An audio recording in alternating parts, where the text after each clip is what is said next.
Así que vamos a continuar. Les decía que hay dos párrafitos que me llaman la atención y que los quiero utilizar como introducción al tema de esta mañana.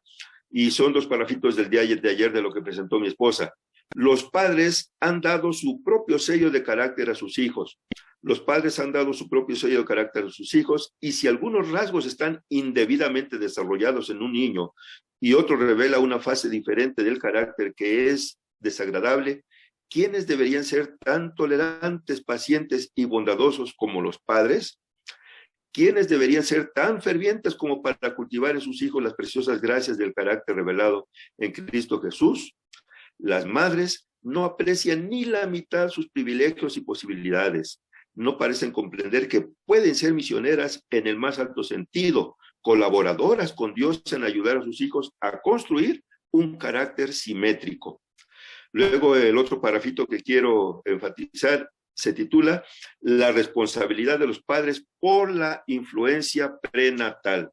El primer gran objetivo que debe alcanzarse en la educación de los hijos es una constitución vigorosa que los preparará en gran medida para la educación mental y moral. La salud física y moral están estrechamente unidas. Qué enorme responsabilidad descansa sobre los padres cuando consideramos que la conducta que siguen antes del nacimiento de sus hijos tiene mucho que ver con el desarrollo de su carácter después del nacimiento. En síntesis, hermanos, este fue el tema que ayer se presentó con las influencias prenatales sobre los niños desde su concepción y podríamos decir antes de su concepción. Por eso, hermanos, el capítulo de esta mañana nos habla de herencia y ambiente. ¿Qué es la herencia? Bueno, resumamos en un par de minutos la historia del descubrimiento de las leyes de la herencia. Fue allá por los años, en el siglo XIX, entre los años 1865 y 1866, que un monje austriaco, interesado y de alguna manera inclinado hacia la ciencia, la observación, con todas las limitaciones que tenía en aquella época, pero finalmente se dedicó a estudiar las leyes de la herencia, le llamó la atención y entonces cuenta la historia que hizo unos experimentos.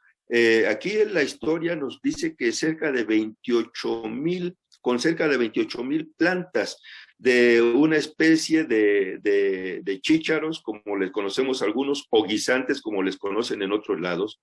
¿Y qué sucedió con el experimento de Gregorio Mendel por esos años? Gregorio Mendel descubrió que físicamente, esto es físicamente, hay características que se transmiten de una generación a otra. Y Gregorio Mendel descubrió que existen los caracteres dominantes y los caracteres recesivos. ¿Cuáles son los caracteres dominantes? Aquellas características físicas en la personalidad que se reflejan de una manera más notoria, más repetida o más abundante.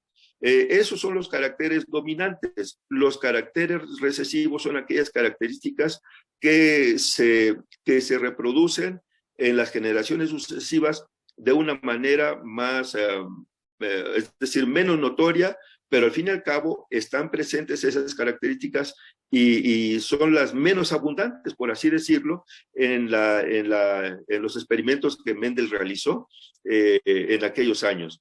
Por cierto, entre paréntesis, Gregorio Mendel murió ignorado en su trabajo, y fue hasta el año 1900 cuando se redescubrió sus trabajos en favor de la ciencia y se reestudió de tal manera que se pudieron valorar como una base importante para el desarrollo de la genética.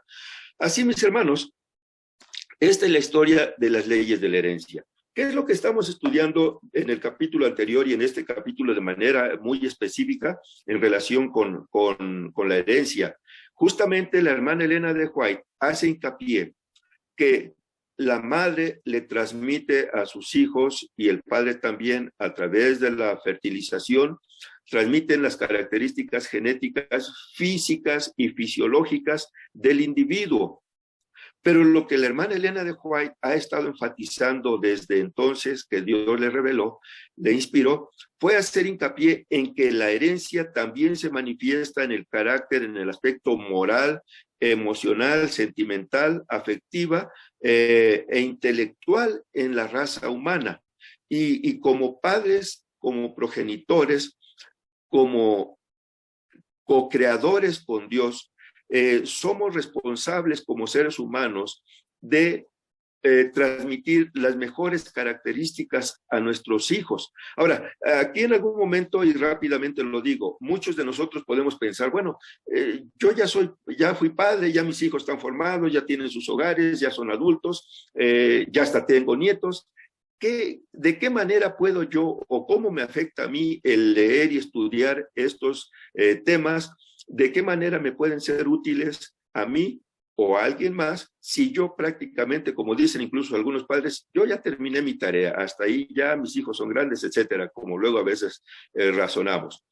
Mis hermanos, somos responsables de difundir también este conocimiento a las generaciones que vienen detrás de nosotros. Tenemos familiares, amigos que tienen hijos, hijas jóvenes que están en edad de casarse, o que están casándose, o que incluso están ya procreando, ya están esperando a algún hijo. Y hermanos, esta información es importantísimo que las compartamos nosotros con ellos, con los jóvenes que vienen detrás de nosotros, aunque no sean de la familia.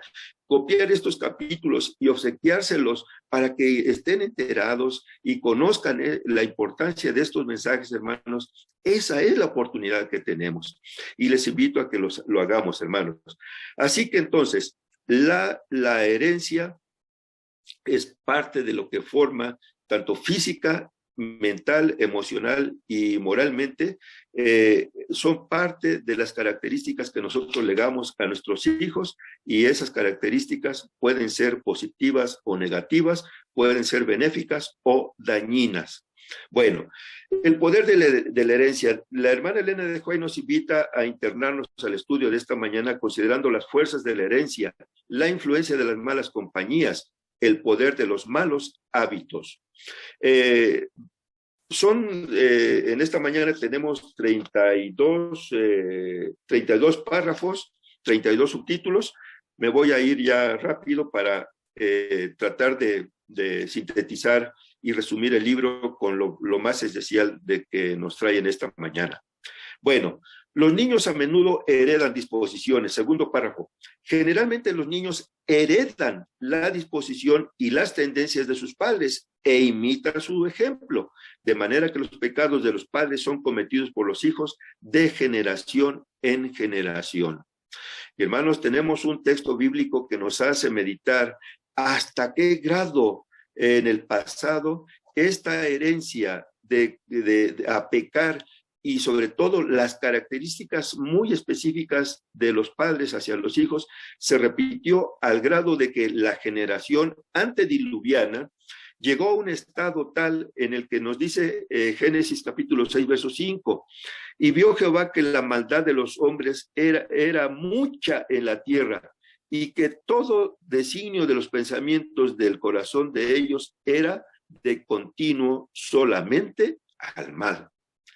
Qué triste y qué terrible, mis hermanos, que la generación antediluviana llegara a este nivel en el cual la herencia de los padres, y miren qué terrible y qué triste, hermanos, cuando la humanidad era más propensa a vivir una cantidad enorme de años, las generaciones se fueron corrompiendo, y dice que llegaron al punto en que el pensamiento del corazón de ellos era de continuo al mal. Y así, hermanos, dice otro párrafo, las madres debieran informarse de las leyes de la herencia. Si las madres pertenecientes a generaciones pasadas se hubiesen informado acerca de las leyes de su organismo, habrían comprendido que sus fuerzas físicas, tanto como su tono moral y sus facultades mentales, estarían representadas en gran medida en sus hijos. Y hermano, es es impresionante que la hermana Elena de White use estos términos que en su verdadero contexto lo único que tiene, el propósito que tienen es alertarnos y crear conciencia en nosotros de la trascendencia de estos temas y de estos asuntos que deberían ser del dominio de todos aquellos que alguna vez nos atrevimos a ser padres por la gracia de Dios y se nos concedió, pero sobre todo aquellos que están por experimentar esta parte en su vida. Y les digo pues, las palabras que la hermana Elena de White utiliza, y este último párrafo, hermanos, impresiona.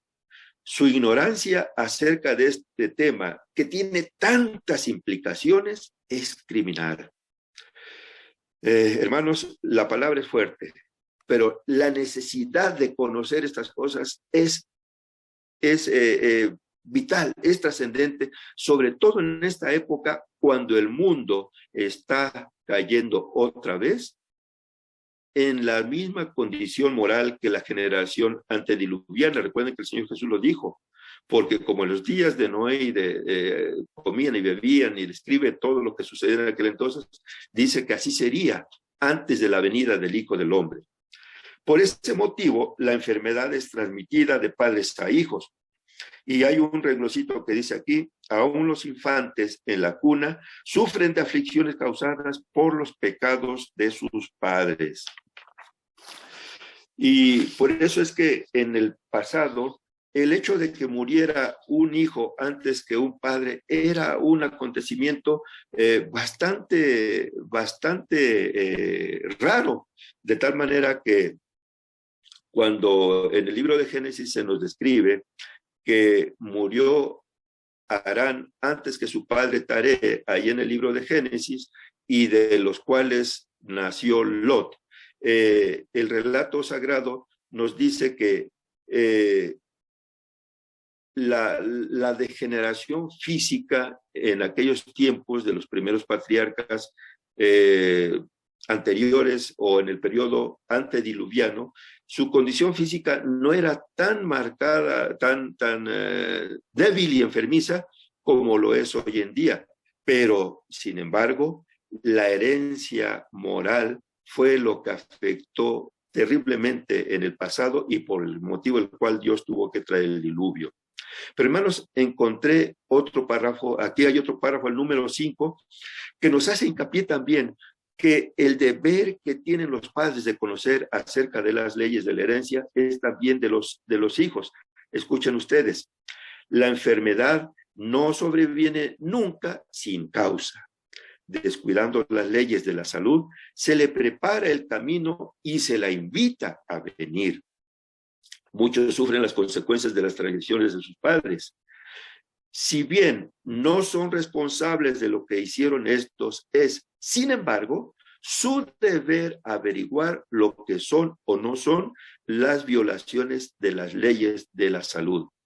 Deberían evitar los hábitos malos de sus padres y, por medio de una vida correcta, ponerse en mejores condiciones. Qué interesante, hermanos. Vean ustedes cómo la palabra de Dios equilibra. Y bueno, los padres pudimos haber fallado o fallamos en algunos aspectos, en algunas cosas importantes.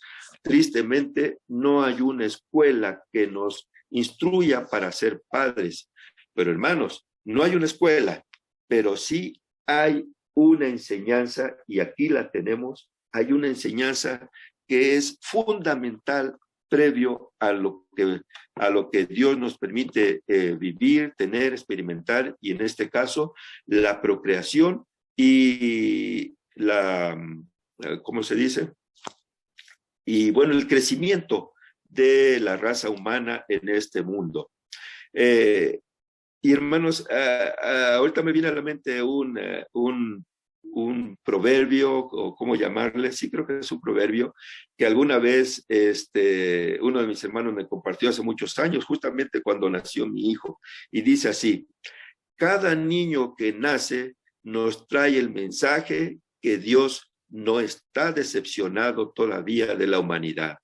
Y mis hermanos, qué maravilloso es saber que en la palabra de Dios encontramos el mensaje de que tanto los padres como los hijos tenemos una solemne e imperiosa responsabilidad de conocer todo lo que atañe a nuestros orígenes como individuos, por parte de nuestras familias, por parte de nuestros padres, pero también nosotros somos responsables desde ahora corregir aquella parte. Tenemos la oportunidad, no somos responsables más bien de lo que nuestros padres nos legaron, tenemos la oportunidad de que se vaya corrigiendo aquel material indebido, equivocado o indeseable que se nos transmitió en nuestra formación.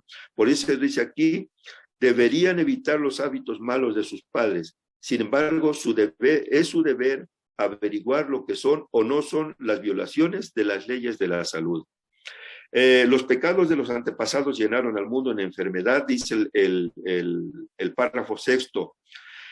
Los pecados de los padres mediante el apetito pervertido están cayendo con terrible poder sobre los hijos hasta la tercera y cuarta generaciones. La mala alimentación de muchas generaciones, los hábitos de glotonería y desenfreno de la gente están llenando nuestros asilos, nuestras prisiones y nuestros manicomios. Hermanos, me sorprendió leer este párrafo. Lo termino de leer porque son importantísimos. Dice, y esta degeneración está en constante aumento. Dice que los problemas de una herencia, una genética mal fundamentada, mal encauzada, mal alimentada, están llenando nuestros asilos, nuestras prisiones y nuestros manicomios, y esta degeneración está en constante aumento. ¿Saben cuándo escribió este párrafo la hermana Elena de White, que está en el libro Consejos sobre la Salud, en página 49, en la versión en inglés? 29 de julio de 1884. Hermanos, ya casi 150 años, y ella hacía hincapié de que ya tal perversión de los pecados de los padres en el apetito pervertido y la mala influencia genética estaban llenando las instituciones de salud pública o privada, lo que fuera. Desde 1884. La pregunta es, a estas alturas, ¿qué está sucediendo? Bueno, herencia del apetito por los estimulantes. Para algunas personas no es de ninguna manera seguro tener vino o sidra en la casa, porque el cerebro se entorpece y se nubla. La razón ya no tiene las riendas, sino las ha cedido a la concupiscencia. Hermanos, es importantísimo que tengamos muy en cuenta el riesgo, el gran peligro que existe en dar cabida al alcohol en la vida del ser humano. Y, por supuesto, en nosotros como cristianos, el gran riesgo que existe. Los males del tabaco, párrafo octavo dice, los males del tabaco transmitidos a los hijos. Entre los niños y jóvenes, el uso del tabaco hace un daño incalculable. Las prácticas malsanas de las generaciones pasadas afectan a los niños y jóvenes de hoy. La incapacidad mental, la debilidad física, las perturbaciones nerviosas y los deseos antinaturales se transmiten como un legado de padres a hijos. Y por ese motivo, los niños heredan las inclinaciones, párrafo 9. Los niños heredan las inclinaciones al mal, pero también tienen muchos hermosos rasgos de carácter. Esto es lo que yo decía hace un rato, hermanos. Cada niño que nace nos trae el mensaje de que Dios no está todavía del todo, o todavía no está decepcionado de la humanidad como lo estuvo en la época antediluviana, previo al diluvio. Estos, dice, los niños, refiriéndose a los niños que todavía tienen muchos hermosos rasgos de carácter, estos deberían ser fortalecidos y desarrollados, los rasgos hermosos de carácter, mientras que las tendencias hacia el mal deberían ser cuidadosamente vigiladas y reprimidas. Y noten, hermanos, la recomendación que sigue. Los niños nunca deberían ser adulados, porque la adulación es veneno para ellos. Y hermanos, ¿qué significa adulación? La palabra adular significa alabar, viene del latín adulari, y significa alabar de forma exagerada y generalmente interesada para conseguir un favor o ganar la voluntad. Es una forma de exagerada o inmoderada de alabar y elogiar al niño. Ahora, la pregunta es, entonces, ¿no debemos decir palabras elogiosas y motivadoras hacia los niños? Sí, pero como dice aquí, de una manera equilibrada, no exagerando. Por eso, en el párrafo número 10, la hermana Elena de White nos presenta precisamente la contraparte del mensaje anterior y nos da el equilibrio. Escuchen ustedes. Palabras de alabanza apropiadas. Siempre que la madre pueda dar una palabra de alabanza por la buena conducta de sus hijos, debería hacerlo. Debería animarlos con palabras de aprobación y miradas de amor. Qué hermosa frase esta, hermanos. Y dice, estas serán como la luz del sol para el corazón del niño y conducirán al cultivo del respeto propio y la dignidad del carácter. Noten ustedes, hermanos, hay que elogiar, hay que motivar, hay que encomiar a los niños con palabras y miradas de amor, no de una manera exagerada, irreal. Esa es la palabra. No debemos encomiar aquello que no es real en el niño, sino lo que realmente él manifiesta a través de sus acciones y sobre todo a través de esas cualidades de su personalidad infantil, de espíritu bondadoso, de inocencia, de humildad, de ese espíritu perdonador que tienen los niños. Hoy pueden sufrir un maltrato, una herida, etcétera, y al rato se les olvida. Puede ser que deje huella, no ignoremos eso. Por eso, evitemos dañarlos tanto con palabras ásperas y bruscas, como también con la adulación u otras formas de motivarlos que van más allá de la moderación. Así que siempre que la madre pueda dar una palabra de alabanza por la buena conducta de sus hijos, debería hacerlo. Y noten, hermanos, la alabanza aquí en este caso no es sinónimo de adoración, sino alabanza significa, es un sinónimo de encomio, de motivación positiva. Muy bien, el temperamento irritable a veces se hereda. Algunos han recibido como herencia el temperamento irritable y su educación en la niñez no les ha enseñado el autocontrol. Hermanos, si los niños que tuvimos o que tenemos acceso a ellos tienen un temperamento irritable por cual fácilmente se dejan dominar por el enojo, el capricho, etcétera, debemos de ayudarlos y enseñarles el autocontrol, enseñarles, hermanos, y enseñarles con ejemplo. Pero muchas veces sucede que el niño se irrita, hace, como decimos, hace sus, se fue la palabra ahorita, pero el niño se irrita, manifiesta sus caprichos y detrás de él perdemos los estribos los padres. Y mis hermanos, el asunto empeora. Nosotros debemos mantener la ecuanimidad y motivar al niño para que ejerza el control. Gracias, muchas gracias, hermanita Lucy. Esa es la palabra que yo quería. Hacen sus berrinches, como decimos aquí en México. No sé si la palabra también la utilizan en los otros lugares donde están nuestros hermanos. Pero mis hermanos, cuidado con dejarnos dominar por los berrinches de los niños, de tal manera que obtengan lo que piden con tal de que no haga su berrinche. Peor aún, que el niño haga berrinches y nosotros perdamos los estribos y nos dejemos llevar por la ira, la aspereza, la dureza, y utilicemos métodos y formas que en vez de solucionar o de corregir el problema, no del momento, sino el problema del carácter en el niño, lo empeoramos con nuestras actitudes. Mucho cuidado. Satanás se aprovecha de las debilidades heredadas. En nuestra propia fortaleza nos es imposible negarnos a los clamores de nuestra naturaleza caída. Por su medio, Satanás nos presentará tentaciones. Cristo sabía que el enemigo se acercaría a todo ser humano para aprovecharse de las debilidades hereditarias y entrampar mediante sus falsas insinuaciones a todos aquellos que no confían en Dios. Y recorriendo el terreno que el hombre debe recorrer, nuestro Señor ha preparado el camino para que venzamos. Y hermanos, en la siguiente página, los siguientes párrafos, está la parte esencial del estudio de esta mañana, el cual no voy a lograr abarcar completamente, pero hermanos, anhelo que dejarlos tan motivados como para que ustedes lean, si no lo han hecho y si ya lo hicieron, gracias a Dios por ello, lean los párrafos que quedarán pendientes para que noten ustedes, hermanos, llenemos completamente el mensaje de esta mañana.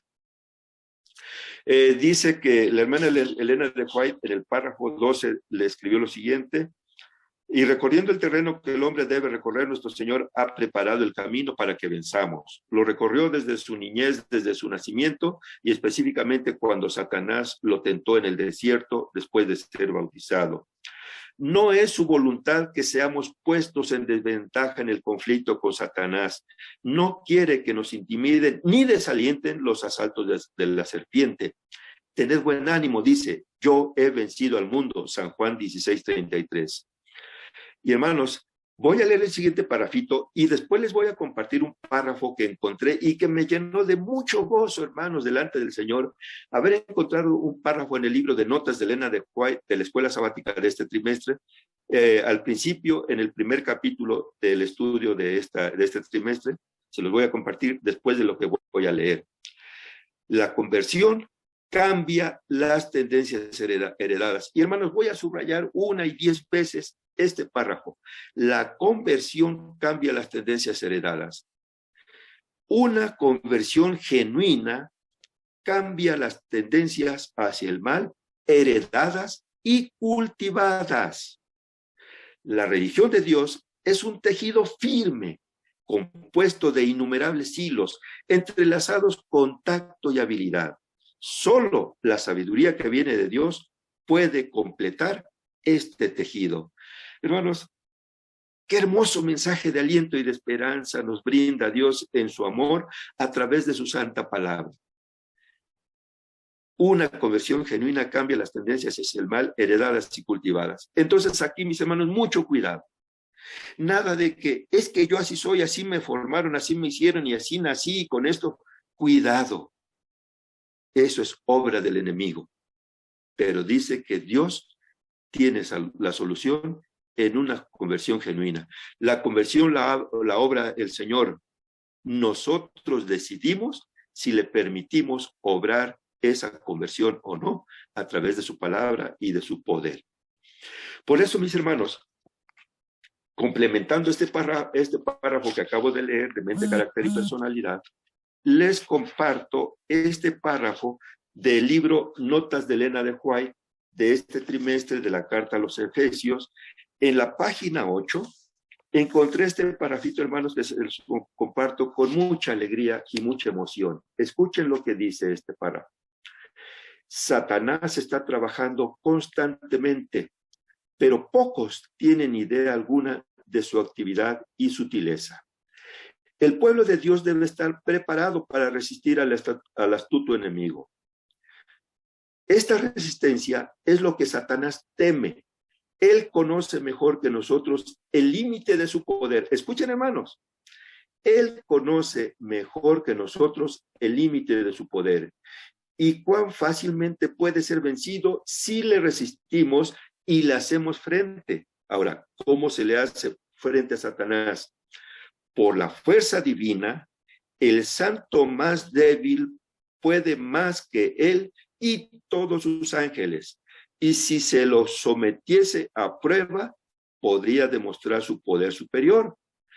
Por eso los pasos de Satanás son silenciosos, sus movimientos furtivos y su batería enmascarada.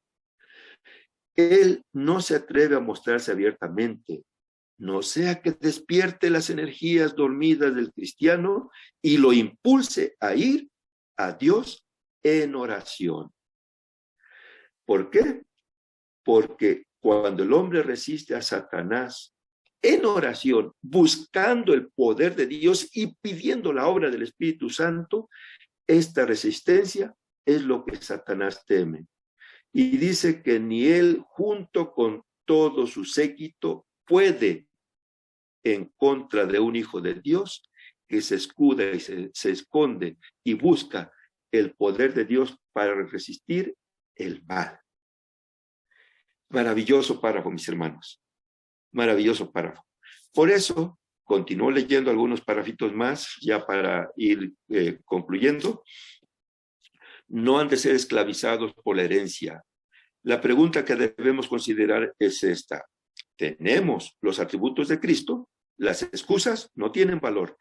Todas las circunstancias, todos los apetitos y pasiones han de ser siervos del hombre que teme a Dios y no sus amos.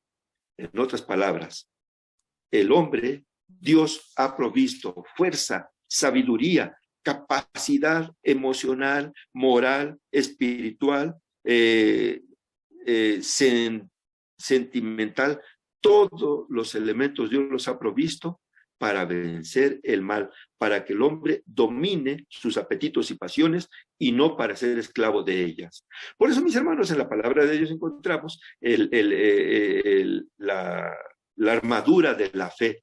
Si estuviéramos en constante atención, vistiéndonos completamente de toda la armadura, cuidado cuando desechamos algún elemento de la armadura, porque entonces es ahí donde Satanás dirige sus ataques, donde la parte está débil y desprotegida.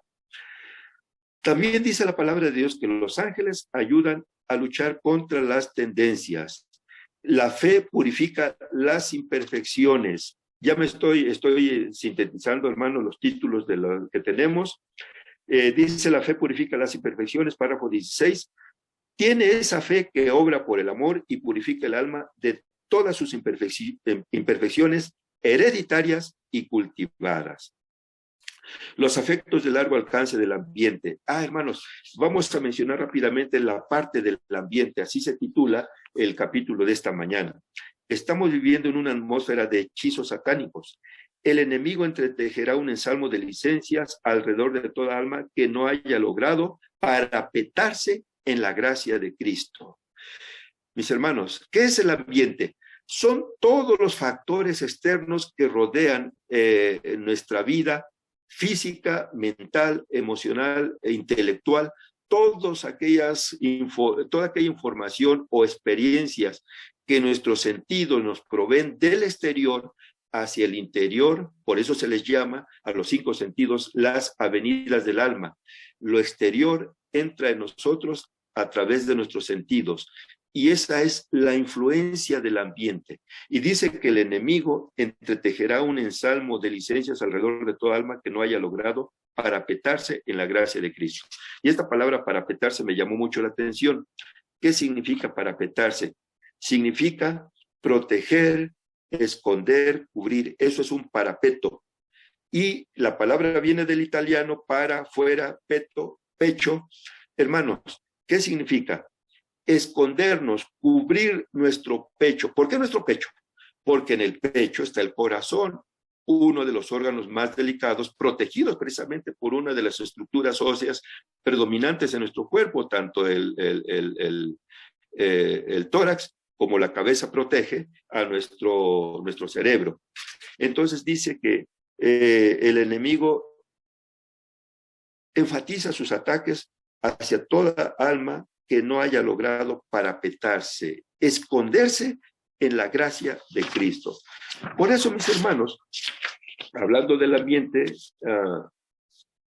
leo otro parrafito. Los que nada hacen para estimular la tentación tendrán fuerza para resistirla cuando venga. Repito, los que nada hacen para estimular la tentación tendrán una fuerza para resistirla cuando venga. Pero los que se mantienen en una atmósfera de mal, ellos mismos tendrán la culpa si son vencidos y caen. En otras palabras, cuidado con ponernos en zonas de riesgo, en ambientes donde es más susceptible que el enemigo triunfe en sus ataques. Por eso dice aquí, pero los que se mantienen en una atmósfera de mal, ellos mismos tendrán la culpa si son vencidos y caen.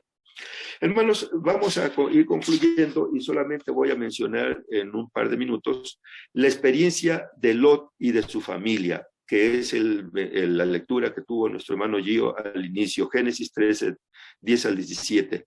Hermanos, este es el mejor ejemplo o uno de los ejemplos más relevantes de lo que significa proveer leyes de herencia genética equivocadas y también ambientes nocivos o dañinos a nuestras familias.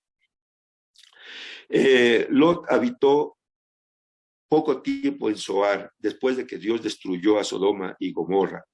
La impiedad reinaba ahí como en Sodoma y tuvo miedo de quedarse por temor que la ciudad fuese destruida.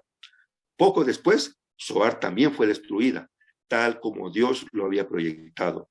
Lot se fue a los montes y vivió en una caverna, privado de todas las cosas por las cuales se había atrevido a exponer a su familia a la influencia de una ciudad impía. Pero hasta allá le siguió la maldición de Sodoma. La infame conducta de sus hijas fue la consecuencia de las malas compañías que habían tenido en aquel vil lugar. La depravación moral de Sodoma se había filtrado de tal manera en su carácter que ellas no podían distinguir entre lo bueno y lo malo. Noten, hermanos, qué terrible perder la noción de la línea divisoria entre lo bueno y lo malo. Y termina diciendo este párrafo: los únicos descendientes de Lot, los moabitas y amonitas, fueron tribus viles e idólatras, rebeldes contra Dios y acérrimos enemigos de su pueblo. Todo porque en su momento Lot se llenó de ambición material, ambición mundana, cuando Abraham le dio a escoger, y vio todos los beneficios materiales que podía él obtener yéndose hacia una zona que, si bien es cierto, era una promesa de prosperidad y riqueza material. Lot no tuvo en cuenta el aspecto moral hacia donde irían.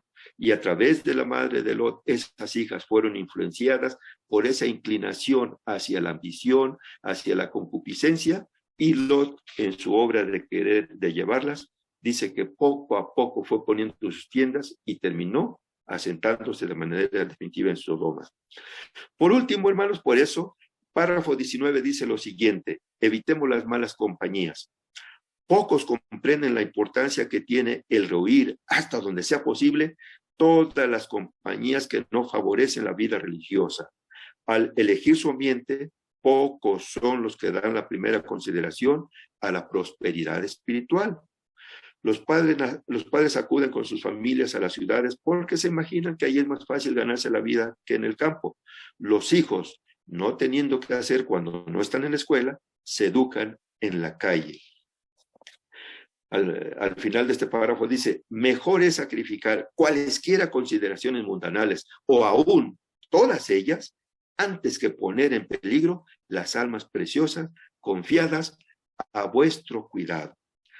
Por eso, mis hermanos, yo recuerdo mucho cuando era niño, mi mamá era enemiga de que saliéramos a jugar. Y claro, como niños, nosotros la tendencia era salirnos a jugar con los vecinitos en la calle, hermanos. Yo me recuerdo que a media cuadra de mi casa, casi enfrente de mi casa, estaba la escuela donde yo estudié la primaria. Y a mí me gustaba mucho salirme a jugar, que a las canicas, que al trompo, a tantos juegos, la meta, y bueno, todos los que son de mi generación entenderán de qué juegos hablo. El frontón a mano, hermanos, me gustaba mucho irme a la pared, una de las paredes desde la escuela que es alta, a jugar con mis vecinos. Pero mi mamá tan pronto se daba cuenta de que andábamos en la calle, inmediatamente se asomaba a la puerta y el grito: fulano, ¿qué, mamá?